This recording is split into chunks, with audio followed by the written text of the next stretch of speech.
Very very good evening all my friends. I Rohit Keshwania. मैं अपने YouTube channel पर आप सभी का हार्दिक स्वागत करता हूं। जैसा आप देख पा रहे हैं, आज हमारा जो जो चैप्टर चला हुआ है मॉलिक्यूलर बेसिस ऑफ इनहेरिटेंस, उसका आज सेकंड लेक्चर है। उस सेकंड लेक्चर में आज हम चर्चा करेंगे the search of genetic material के बारे में, और साथ में उसके कुछ MCQs प्रैक्टिस भी करेंगे। चलो बिना देर किए हुए हम स्टार्ट करते हैं आज अपना लेक्चर। तो देखिएगा यहाँ पर, तो सबसे पहले आप यहाँ देख पा रहे होंगे the search for genetic material. तो इसमें सबसे पहला मैं आपको बताऊंगा यहाँ पर ग्रिफिथ के बारे में। ग्रिफिथ ने क्या दिया था? ट्रांसफॉर्मिंग प्रिंसिपल एक्सपेरिमेंट दिया था इन 1928। जैसा ये पिक्चर आप जो देख पा रहे हैं, ये एक महान वैज्ञानिक है ग्रिफिथ, जिन्होंने ट्रांसफॉर्मिंग प्रिंसिपल के बारे में बताया था। पहली बार मतलब जेनेटिक मटेरियल की जो खोज की थी, उनमें इनका अहम योगदान माना जाता है। तो फ्रेडरिक ग्रिफिथ इन्होंने यूज किया था किसको? माइस, और साथ में स्ट्रेप्टोकोकस निमोनिया। ये क्या है? स्ट्रेन है बैक्टीरिया के। अब स्ट्रेप्टोकोकस जो निमोनिया है, इसके दो स्ट्रेन क्या है उन्होंने लिए थे। एक तो था स्मूथ एस स्ट्रेन जो कि विरुलेंट था। इसमें पॉलीसेक्राइड की म्यूकस की कोटिंग क्या है देखने को मिली, जो कि निमोनिया क्या करता है? कॉज करता है। वहीं रफ स्ट्रेन की अगर बात की जाए, जो कि क्या थी? Non virulent. यहाँ पर म्यूकस की कोटिंग आपको देखने को नहीं मिलती और ये निमोनिया कॉज नहीं करते। तो सीधी सी बात ये है कि जो फ्रेडरिक जो ग्रिफिथ है, इन्होंने 1928 में ट्रांसफॉर्मिंग प्रिंसिपल एक्सपेरिमेंट किया था। इन्होंने यहाँ पर माइस और स्ट्रेप्टोकोकस निमोनिया का यूज किया। तो स्ट्रेप्टोकोकस निमोनिया एक प्रकार का बैक्टीरिया है। इसके दो स्ट्रेन इन्होंने लिए, एक तो स्मूथ स्ट्रेन जिसको हम विरुलेंट कहते हैं, और एक रफ स्ट्रेन जिसको नॉन विरुलेंट कहा जाता है। ऐसा इसलिए क्योंकि अगर मैं बात करता हूं बैक्टीरिया की, तो ये जैसे मान लीजिए बैक्टीरिया है ना, अगर ये ऊपर से इसकी जो टफ कोटिंग अगर आपको देखने को मिलती है, तो इसको बोला गया ये क्या है? स्मूथ स्ट्रेन है। क्या है ये? Smooth strain. मतलब ये वायरस एक प्रकार से कहें तो ये क्या करेगा? डिजीज कॉज करेगा, है ना। विरुलेंट है तो इसका मतलब क्या है? ये डिजीज कॉज करेगा, निमोनिया कॉज करेगा। और वही रफ स्ट्रेन की अगर हम बात करें तो ये नॉन विरुलेंट होते हैं और इनकी जो आउटर मोस्ट लेयर है वो बहुत ही पतली रहती है। ठीक है, म्यूकस कोटिंग आपको क्या है? देखने को नहीं मिलती, जो निमोनिया कॉज नहीं करते। इन्होंने एक्सपेरिमेंट के दौरान सबसे पहले एस्ट्रेन लिया। एस्ट्रेन हम जानते हैं स्मूथ स्ट्रेन, और उसको माइस के अंदर क्या किया? इंजेक्ट कराया। तो उसने कुछ दिन देर के बाद देखा तो चूहा क्या हो गया भाई? डेड हो गया। चूहा क्या हो गया? वहां पर डेड हो गया। दूसरा फिर उन्होंने आर स्ट्रेन लिया जो कि नॉन विरुलेंट था, उसको चूहे के अंदर डाला तो चूहा क्या रहा? वहां पर जिंदा रहा। थर्ड क्या किया इन्होंने? एस स्ट्रेन जो कि माइस के अंदर जो इंजेक्ट किया था, जो निमोनिया कॉज कर रहा था, उसको हीट किल किया।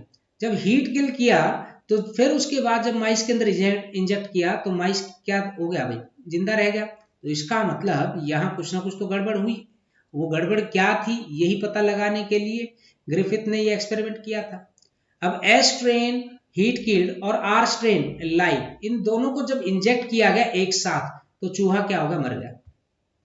क्योंकि दोनों कंडीशंस में क्या था? यहाँ पर दोनों कंडीशन में अलग अलग जब इन्होंने एक्सपेरिमेंट किया चूहों के ऊपर तो जिंदा थे, लेकिन जब इन दोनों का मिक्सचर बनाया गया तो उस समय क्या देखने को मिला कि जो चूहा है उसको हो गया निमोनिया, और वो चूहा क्या हो गया? वहां पर डेड हो गया। ये अपने ग्रिफिथ ने अपने ये एक्सपेरिमेंट के दौरान है ये सारी चीजें यहाँ पर बताई। तो अब आप देखेंगे यहाँ पर नेक्स्ट स्लाइड के अंदर आप देख पा रहे होंगे, यहां ये देखिए ये माइस है, इसको लिविंग एस सेल्स के साथ क्या किया गया? इंजेक्ट किया गया। और जैसे ही इंजेक्ट किया तो इसको क्या हो गया? निमोनिया। निमोनिया कॉज हुआ तो इसका मतलब कि ये चूहा क्या हो गया? डेड। और जब इसके अंदर से जब एस कॉलोनीज को क्या किया गया? आइसोलेट किया गया, तो हमें पता चला कि ये क्या है? विरुलेंट है। क्या है? विरुलेंट है, जो डिजीज क्या कर रही है? कॉज कर रही है। फिर हमने लिविंग आर सेल्स को क्या किया? इंजेक्ट किया, तो चूहा जिंदा रह गया। तो चूहा जिंदा रह गया तो इसका मतलब क्या है कि यहाँ पर आर कॉलोनीज हमने क्या कर ली? आइसोलेट कर ली। फिर हमने क्या किया? इसी लाइव एस सेल्स को, ये जो स्मूथ सेल्स हैं, इनको हीट किल किया। जब हीट किल किया तो चूहा फिर जिंदा रह गया, और जब हमने कॉलोनीज आइसोलेट की तो एक भी कॉलोनी हमें यहाँ पर देखने को नहीं मिली। लेकिन जब इन्होंने लिविंग आर सेल और हीट किल्ड सेल को जब इंजेक्ट कराया एक साथ मिक्स करके, तो ये चूहा क्या हो गया, यहाँ पर डेड हो गया, क्योंकि आर और एस कॉलोनी दोनों की दोनों हमें क्या है, डेड माउस के अंदर देखने को मिल गई। तो ये चीजें जब उन्होंने बताई तब ये पूरा का पूरा कंक्लूजन क्या निकाला गया। तो अपने एक्सपेरिमेंट के दौरान जब इन्होंने कंक्लूजन क्या बताया, इन्होंने बताया कि कुछ ट्रांसफॉर्मिंग प्रिंसिपल हैं जो जिसने heat killed S strain R strain, मतलब कि transferred from heat killed S strain to the R strain, it enables R strain to synthesize smooth polysaccharide coat and become virulent. This must be due to the transfer of genetic material. तो Griffith ने अपना जो experiment किया था चूहे और pneumonia के ऊपर, स्ट्रेप्टोकोकस निमोनिया उन्होंने लिया था, या न्यूमोकोकस निमोनिया आप यहाँ पर कह सकते हैं। जब इन्होंने डायरेक्ट दो तरीके के स्ट्रेन ली थी निमोनिया की, एक ली थी एस स्ट्रेन और एक ली थी R strain. S strain virulent थी, आर स्ट्रेन नॉन विरुलेंट थी। एस स्ट्रेन को जब माइस में इंजेक्ट किया तो चूहा डेड हो गया क्योंकि निमोनिया हो गया उसको। फिर जब उसने आर स्ट्रेन को इंजेक्ट किया तो चूहा जिंदा रह गया, निमोनिया कॉज नहीं हुआ। लेकिन एस स्ट्रेन जो डिजीज कॉज कर रहा था, जब उसको हीट किल किया गया और फिर ट्रांसफर किया गया, मतलब माइस के अंदर इंजेक्ट कराया गया, तो चूहा क्या हो गया भाई वहां पर, तो आप कहेंगे वहां पर जो माइस था वो जिंदा रह गया, मतलब उसको निमोनिया नहीं हुआ। फोर्थ कंडीशंस में क्या किया, हीट किल्ड एस स्ट्रेन और प्लस में आर स्ट्रेन दोनों को इकट्ठा मिक्स किया और मिक्स करके माइस के अंदर क्या किया, इंजेक्ट किया, तो चूहे को क्या हो गया, निमोनिया कॉज हो गया। और जब निमोनिया कॉज हो गया तो इसका मतलब चूहा क्या हो गया, डेड हो गया, माइस क्या हो गया, डेड। तो कंक्लूजन क्या निकाला, कंक्लूजन ये निकाला गया कि कुछ ट्रांसफॉर्मिंग प्रिंसिपल हैं जो एस स्ट्रेन से आर स्ट्रेन, मतलब हीट किल्ड एस स्ट्रेन से आर स्ट्रेन के अंदर क्या हुए, ट्रांसफर हुए, जिसकी वजह से आर स्ट्रेन में क्या हो गई, स्मूथ पॉलीसैकेराइड कोटिंग की सिंथेसाइज देखने को मिली, मतलब म्यूको पॉलीसैकेराइड की लेयर क्या है वहां पर डेवलप हो गई, जिसकी वजह से वो क्या हो गया, विरुलेंट। और विरुलेंट होने के कारण इसका मतलब वो चूहा क्या हो गया था, डेड हो गया था। तो इसलिए कहा जाता है कि ये किसकी वजह से हुआ है, ये जेनेटिक मटेरियल के ट्रांसफर की वजह से ही हुआ है, मतलब जो जेनेटिक मटेरियल है उसी की वजह से ये चेंजमेंट क्या है देखने को मिली थी, ऐसा ग्रिफिथ ने कहा। ये जो आपको पिक्चर देख पा रहे हैं ये फ्रेडरिक ग्रिफिथ है, इनको याद कर लीजिएगा ध्यान से, यही वो महान वैज्ञानिक है जिन्होंने ट्रांसफॉर्मिंग प्रिंसिपल दिया था। अगला टॉपिक देखेंगे इसी में ही, जब एक्सपेरिमेंट कंप्लीट हो गया, जब क्या हो गया, एक्सपेरिमेंट कंप्लीट हुआ, उसके बाद क्या हुआ, biochemical characterisation of transforming principle पता लगाया गया। 1933 टू 34 तक ये पता लगाया गया कि जो ग्रिफिथ ने जो एक्सपेरिमेंट किया, उन्होंने कहा कि ऐसा ट्रांसफॉर्मिंग प्रिंसिपल की वजह से हुआ है, कोई ट्रांसफॉर्मेंट है जिसकी वजह से ये चेंजमेंट आ रहा है। फिर ऑसवाल्ड एवरी, कॉलिन मैक्लियोड और मैकलिन मैकार्टी, ये तीनों वैज्ञानिकों ने काम किया और ये पता लगाने की कोशिश की कि जो ट्रांसफॉर्मिंग प्रिंसिपल है ना, इसका मतलब जो जेनेटिक मटेरियल जो बताया गया ग्रिफिथ के द्वारा वो क्या है, वो डीएनए है, प्रोटीन है या फिर आरएनए है, इसकी खोज होने स्टार्ट हो गई। तो इन्होंने सबसे पहले क्या किया, प्यूरिफाई किया बायोकेमिकल्स। कहां से प्यूरिफाई किया, हीट किल्ड एस सेल से, क्योंकि इन्हीं के अंदर से आर स्ट्रेन के अंदर कोई चीज ट्रांसफर हुई थी जिसकी वजह से आर स्ट्रेन एस स्ट्रेन की फॉर्म में ट्रांसफॉर्म हो गया था और वो विरुलेंट हो गया था। तो इन्होंने क्या किया, हीट किल्ड एस जो सेल्स हैं उनके अंदर से बायोकेमिकल को प्यूरिफाई किया। बायोकेमिकल में क्या क्या थे, प्रोटीन्स, डीएनए और आरएनए। डीएनए की फुल फॉर्म भी पता होनी चाहिए, आरएनए की भी, DNA deoxyribose nucleic acid और आरएनए की राइबोज न्यूक्लिक एसिड। तो इन्होंने क्या डिस्कवर किया, देखिएगा, इन्होंने Oswald Avery, Colin MacLeod and Maclyn McCarty, ध्यान रखिएगा, इन्होंने ग्रिफिथ का जो एक्सपेरिमेंट था ट्रांसफॉर्मिंग प्रिंसिपल उसके ऊपर काम किया, ये पता लगाया कि जेनेटिक मटेरियल कौन सा है जिसकी वजह से ये ट्रांसफॉर्मिंग हमें देखने को मिल रही। अब क्या किया इन्होंने, digestion of protein and RNA, तो आरएनए और प्रोटीन को डाइजेस्ट कराया एंजाइम्स की सहायता से, प्रोटीएज और आरएनएज एंजाइम की वजह से, जो क्या नहीं कर रहे थे, डिड नॉट अफेक्ट ट्रांसफॉर्मेशन। इसका मतलब ये हुआ कि जो ट्रांसफॉर्मिंग सब्सटेंस है वो ना तो प्रोटीन है और ना ही क्या है आरएनए है। और जब डाइजेशन कराया किसका, डीएनए के द्वारा, तो हमने देखा कि ट्रांसफॉर्मेशन क्या हो गई, इनहिबिट हो गई, मतलब ट्रांसफॉर्मेशन आपको वहां पर देखने को नहीं मिली।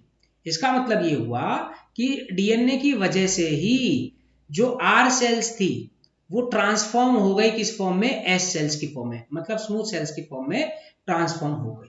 तो इससे ये प्रूव हुआ कि डीएनए क्या है, एज ए जेनेटिक मटेरियल, या मैं कह सकता हूं it proves that DNA was the transforming principle. जो ग्रिफिथ ने जो बताया था अपने एक्सपेरिमेंट में, वो ट्रांसफॉर्मिंग प्रिंसिपल कौन है, तो हम कहेंगे डीएनए।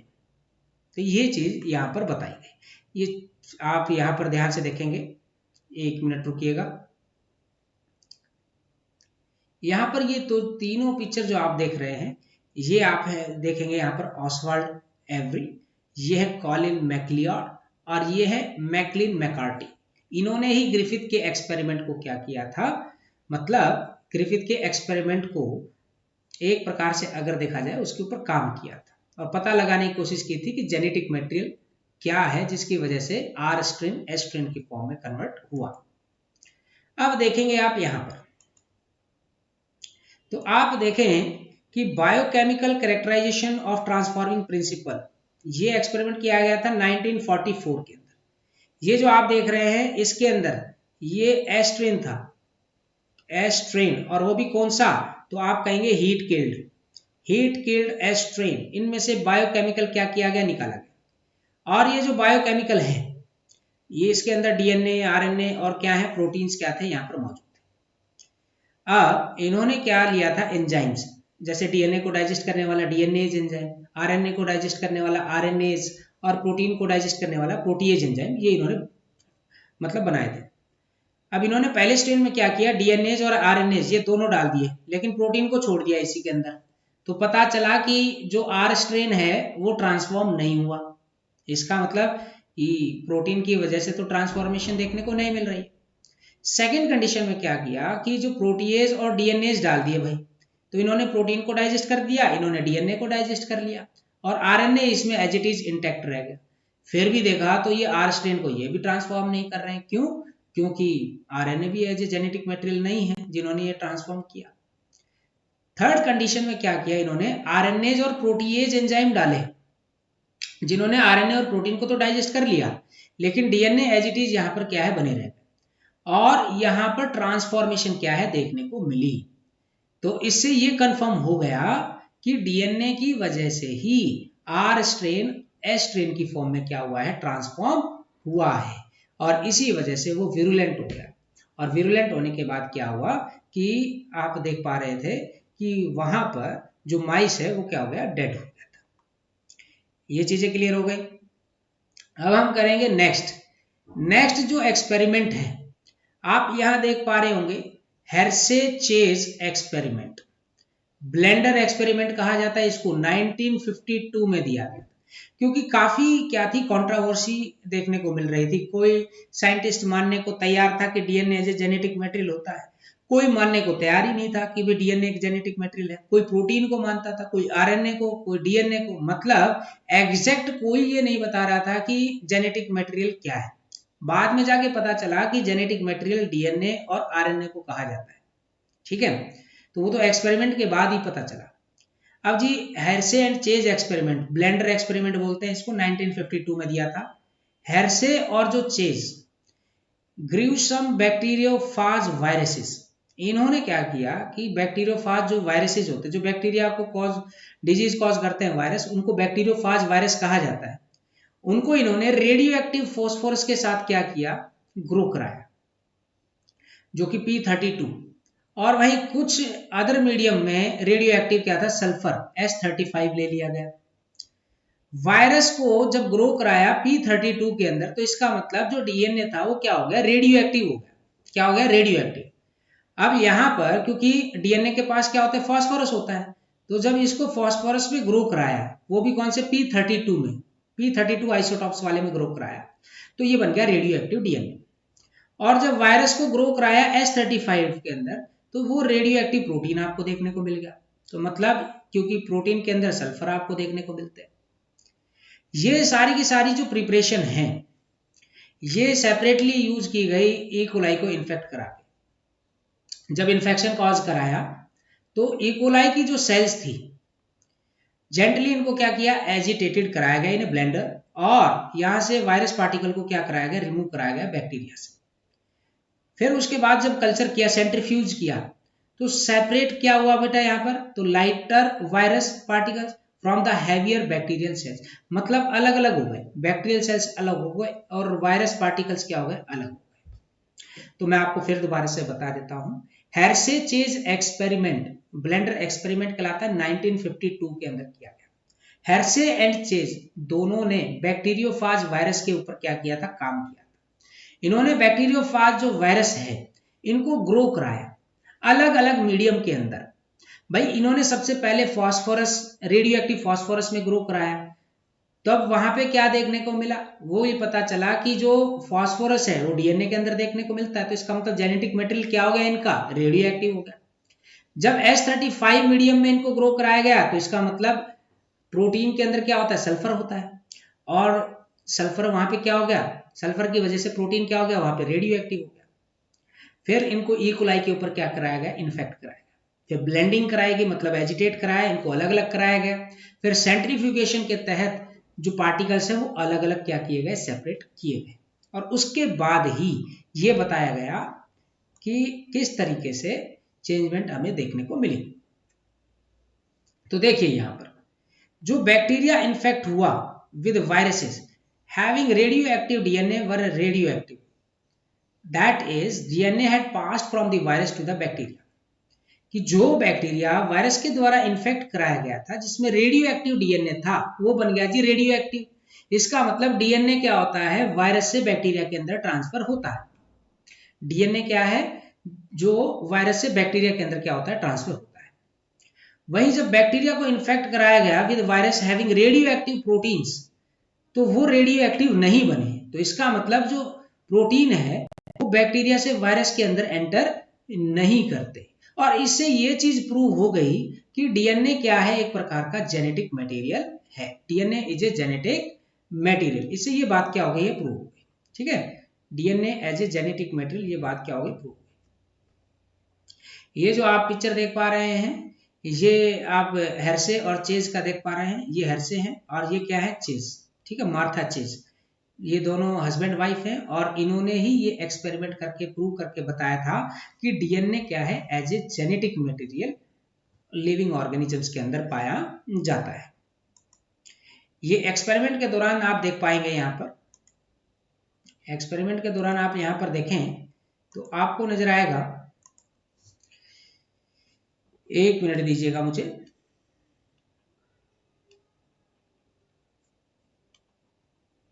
ओके, तो आप देखें यहां पर ये जो आप देख पा रहे हैं ये है बैक्टीरियोफाज, और ये दोनों के दोनों बैक्टीरियोफाज है। इसमें तो इसको S35 में क्या कराया, ग्रो कराया, तो इसका जो बाहर का एरिया जो आपको रेड नजर आ रहा है तो इसका मतलब ये रेडियो एक्टिव हो गया था। और वहीं दूसरी तरफ अगर मैं बात करता हूं तो इसमें जो जेनेटिक मटेरियल है वो क्या होगा, रेडियो एक्टिव, क्योंकि हमने इसको P32 में क्या कराया, इसको ग्रो कराया, फास्फोरस 32 स्ट्रेन के अंदर इसको ग्रो कराया गया। सबसे पहले क्या हुआ, इन्फेक्शन। ये ई कोलाई का स्ट्रक्चर आपको नजर आ रहा है, इसमें आपको देखने को मिलेगा कि ये प्रोटीन है, बाहर प्रोटीन की कोटिंग होती है बैक्टीरियोफाज की, और अंदर क्या किया इसने, जेनेटिक मटेरियल ट्रांसफर कर दिया, मतलब इन्फेक्शन कॉज कर दिया। सेम कंडीशन यहाँ पर भी इन्फेक्शन कॉज किया। फिर उसके बाद क्या हुआ, ब्लेंडिंग। ब्लेंडिंग का मतलब क्या है, यहाँ से डिटैचमेंट आपको देखने को मिल रही है बैक्टीरियोफाज की, तो यहाँ से ये प्रोटीन क्या हो गए, अलग हो गए, प्रोटीन कोट क्या हो गया, यहाँ से अलग हो गए।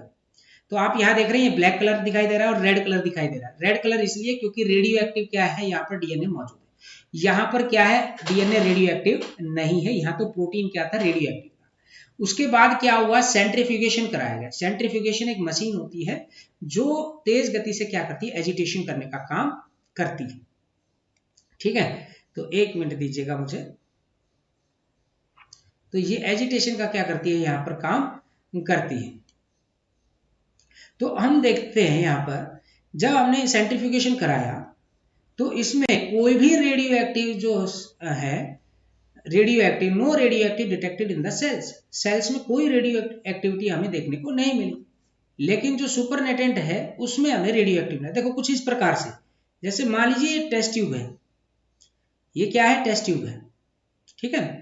जब हमने एजिटेशन कराया, मतलब सेंट्रीफ्यूगेशन कराया, तो सेंट्रीफ्यूगेशन कराने के दौरान हमें क्या देखने को मिला, हमें देखने को मिला कि ये जो ऊपर वाला जो पार्ट है इसको बोलते हैं सुपरनेटेंट, और इस सुपरनेटेंट के अंदर हमें क्या देखने को मिले, तो हमने कहा रेडियो एक्टिविटी हमें यहां देखने को मिली है, ठीक है।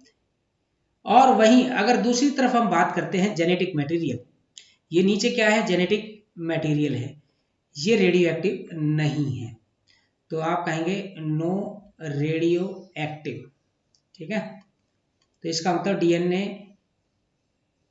Radio active material. तो यहाँ एक चीज हमें समझ में आ गई कि जो डीएनए है वो क्या है, यहाँ पर नॉर्मल है, और यहाँ ये जो ऊपर सुपरनेटेंट वाले पार्ट में आपको क्या देखने को मिलता है, यहाँ रेडियो एक्टिविटी क्या है आपको देखने को मिल रही है। वहीं इसमें अगर आप देखें, इसमें अगर देखें तो ऊपर वाले पार्ट में तो आपको क्या देखने को मिल रहा है, प्रोटीन कोटिंग आपको देखने को मिल रही है, और नीचे आपको क्या देखने को मिल रहा है यहाँ पर, तो यहाँ रेडियो एक्टिव क्या है आपको डीएनए नीचे देखने को मिल रहा है। तो इससे ये प्रूव हो गया कि बैक्टीरिया के अंदर जो जेनेटिक मटेरियल गया है वो कौन गया है, डीएनए गया है। प्रोटीन कभी भी बैक्टीरिया से वायरस के मतलब वायरस से बैक्टीरिया के अंदर ट्रांसफर नहीं होता। तो वायरस से बैक्टीरिया के अंदर जो चीज जा रही है वो कौन सी जा रही है, तो हम कहेंगे डीएनए। तो इस तरीके से प्रूव किया गया कि डीएनए एक क्या है, यहाँ पर जेनेटिक मटेरियल है। तो होपफुली आपको ये सारी चीजें समझ में आ गई होंगी। अगर फिर भी कोई डाउट वगैरह आपको लगता है कि भाई कोई चीज समझ में नहीं आई है, तो आप कमेंट बॉक्स में जरूर लिखें ताकि आपकी जो प्रॉब्लम है उसको सॉर्ट आउट किया जा सके। तो चलिए आज हम स्टार्ट करते हैं अपने कुछ क्वेश्चन आंसर्स में आज का जो क्वेश्चन है हमारा 20th क्वेश्चन, क्योंकि 19 क्वेश्चन हमने पिछले लेक्चर में हमने कर लिया था। अगर जिन्होंने वो लेक्चर नहीं देखा है तो वो लेक्चर आप देख सकते हैं, उसके बाद आप ये लेक्चर देखें तो बेनिफिट रहेगा, क्योंकि सारे के सारे जो टॉपिक्स हैं आपस में क्या है, इंटरकनेक्टेड होते हैं। तो क्वेश्चन नंबर 20 आप देखें, who of the following performed experiment on the streptococcus pneumonia। Streptococcus pneumonia के ऊपर किसने भाई स्ट्रेप्टोकोकस निमोनिया एक्सपेरिमेंट किया था। एक प्रकार से अगर देखा जाए कि स्ट्रेप्टोकोकस निमोनिया अपने एक्सपेरिमेंट में किसने यूज किया था, मेंडल ने किया था, टीएच मॉर्गन ने, या फ्रेडरिच ग्रिफिथ, या फिर ऑल ऑफ दी अबव। तो आंसर क्या हो जाएगा हमारा, फ्रेडरिच ग्रिफिथ। इन्होंने क्या किया था, ट्रांसफॉर्मिंग प्रिंसिपल दिया था, तो आपका आंसर यहां पर सी हो जाएगा।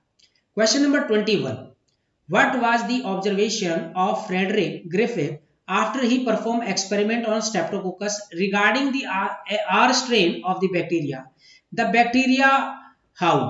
तो एक प्रकार से आपसे ये पूछा है कि जब फ्रेडरिक जो ग्रिफिथ है उन्होंने जो अपना एक्सपेरिमेंट परफॉर्म किया था स्ट्रेप्टोकोकस, है ना, with are strain of bacteria, तो बैक्टीरिया का यहाँ पर क्या था, बाइनरी फिजन हुआ, बडिंग हुआ, ट्रांसफॉर्मेशन हुआ, फ्रेगमेंटेशन हुआ। तो भैया आर स्ट्रेन किस फॉर्म में ट्रांसफॉर्म हो गया था, तो आर स्ट्रेन ट्रांसफॉर्म हो गया था एस स्ट्रेन की फॉर्म में। तो आंसर क्या आ जाएगा 21 का, सी ऑप्शन क्या रहेगा यहाँ पर करेक्ट रहेगा। नेक्स्ट क्वेश्चन देखेंगे हम, क्वेश्चन नंबर,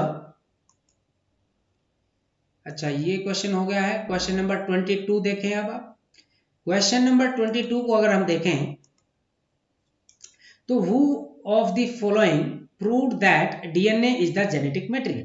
भाई किसने प्रूव करके बताया कि डीएनए एक जेनेटिक मटेरियल है, ग्रिफिथ ने, ऑसवाल्ड एवरी ने, एल्फ्रेड हार्से और मार्था चेज, या फिर ऑल ऑफ दी अबोव। तो याद रखिएगा ग्रिफिथ ने तो ट्रांसफॉर्मिंग प्रिंसिपल बताया, ऑसवाल्ड एवरी ये तीनों ने मिलकर ये बताया था कि डीएनए क्या है, एज ए जेनेटिक मटेरियल है, या मैं कहूं कि डीएनए ही रिस्पॉन्सिबल है ट्रांसफॉर्मिंग के लिए, जिसने आर स्ट्रेन को एस स्ट्रेन की फॉर्म में कन्वर्ट किया था। लेकिन जब बिल्कुल फाइनली जो प्रूव किया था वो किसने किया था, Alfred Hershey and Martha chase.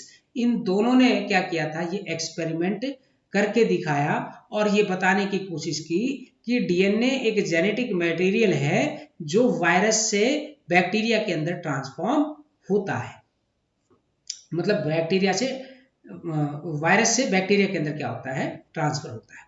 Question number 23, in which of the following RNA act as a genetic material. आपको बताना है कि RNA as a genetic material किस में आपको देखने को मिलेगा, tobacco mosaic virus, QB bacteriophage, या बोथ ए एंड बी, या फिर ऑल ऑफ दी अबव। 23 का आंसर क्या होगा, जल्दी से आप जवाब दें तो आंसर हो जाएगा आपका यहाँ पर बोथ ए एंड बी। वैसे तो ऑल ऑफ दी अबव भी कर दोगे तो भी ठीक है, ठीक है। तो याद रखिएगा ये क्वेश्चंस थे। तो आपको अगर ये इंफॉर्मेटिव वीडियो अच्छी लगी हो तो लाइक शेयर सब्सक्राइब करना ना भूलें। अगर आप लोगों को लगता है कि कोई भी डाउट अगर आपको लगता है आपके एस्टेट से रिगार्डिंग, या फिर आप चंडीगढ़ टीजीटी या डीएसएसबी टीजीटी के रिगार्डिंग, तो आप मुझे कमेंट बॉक्स में जरूर लिखें ताकि आप लोगों की जो समस्याएं हैं वो अगली वीडियो में आपको बताई जा सकें, किस तरीके से आपको तैयारी करनी है। आप मेरे साथ जुड़े रहें, मैं आपको गारंटी देता हूं कि कंप्लीट सिलेबस हम अपने YouTube चैनल पर करेंगे, वो भी बिल्कुल फ्री ऑफ कॉस्ट। आपको कोई भी चीज परचेज करने की आवश्यकता नहीं है, ठीक है। तो आज का सेशन जैसा भी लगा हो लाइक शेयर और सब्सक्राइब जरूर करें। आपसे कल फिर मुलाकात होगी, तब तक के लिए धन्यवाद।